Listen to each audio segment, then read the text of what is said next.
Bonjour, aujourd'hui une nouvelle question. Comment commander des glyphes sur le site Les Larmes de Feu? Pour ceux qui ne le savent pas, les glyphes en fait sont je dirais des bonus sur le personnage, cette fois-ci, liés au talent. En fait, il faudra aller tout bêtement rechercher dans l'arbre de talent l'onglet glyphes.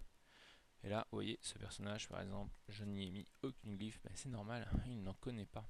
Parce que les glyphes, il va falloir que vous les appreniez. Donc il va falloir trouver un calligraphe pour vous faire les glyphes et les apprendre. Effectivement, la solution de simplicité serait de demander tous les glyphes pour votre personnage, ce qui serait pas très intelligent. Ça ferait que cramer ressources pour pas grand chose. De toute façon, vous allez pouvoir mettre trois glyphes de trois types. Des glyphes trois glyphes primordiaux, trois glyphes majeurs et trois glyphes mineurs.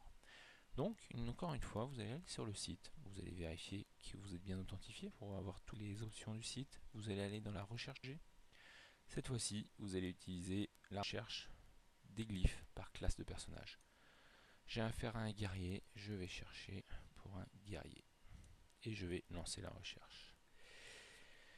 Là, vous allez avoir toutes les glyphes qui s'afficheront. Donc, ah oui, moi j'ai une option particulière que vous n'avez pas. Je peux déclarer l'objet d'une manière spécifique, si c'est un butin, si c'est un ingrédient à acheter au PNJ, ainsi de suite. Et si j'ai effectivement bien travaillé, vous avez le niveau de calligraphie requis. Ouais, bon, en fait, c'est pas suffisant parce que des fois, il faut apprendre au hasard des recettes de calligraphie. Il faut des livres de maîtrise des glyphes pour avoir une chance finalement de découvrir certains glyphes. Donc, c'est long pour un calligraphe vraiment de connaître toutes les glyphes possibles.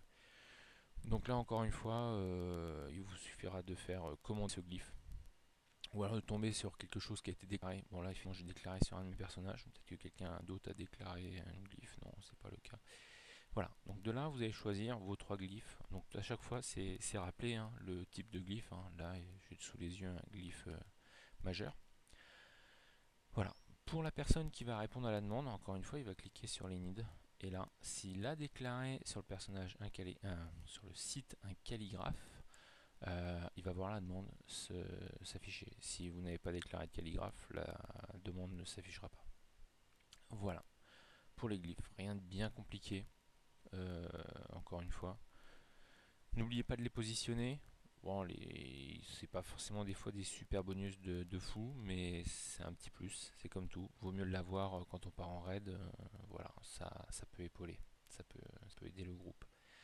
Dans la prochaine séance, je vous présenterai comment rechercher les objets, en sachant que voilà quoi, très souvent les objets fabricables sont plutôt des sets pour le PVP, mais effectivement en forge il peut y avoir des armes, il peut y avoir des pièces d'armure.